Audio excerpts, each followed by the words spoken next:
Mən Səməd Behrəngi. Bu gün sizə balaca qara balığın nağılını deyəcəm. Biri var idi, biri yox idi. Bir balaca qara balıq var idi. O, anası ilə birlikdə kiçik bir axta yaşayırdı. Qara balıq anasının bircəsi idi. Bir gün səhər tezdən, günəş doğmamış, balaca balıq anasını yuxudan oyadıb dedi.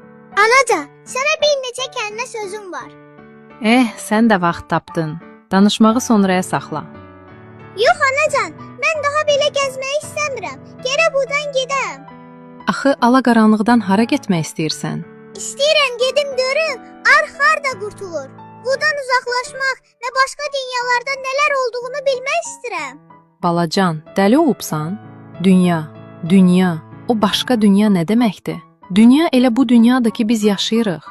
Elə bu zamanda iri bir balıq onların evinə yaxınlaşdı. Dedi.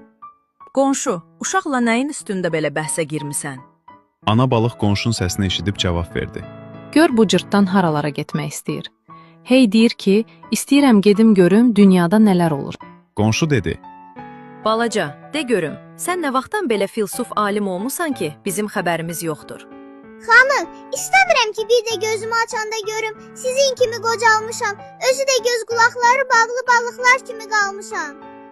Axır ki, hay-küyün səsi başqa balıqlar da oraya çəkib gətirdi. Get, sonra peşman olsan, daha bizdən incimə. Bunlar cavanlıq əlamətidir. Getmə. Droların nəyi pisdir? Başqa dünya yoxdur. Dünya elə gördüyün bu dünyadan ibarətdir. Qayıt.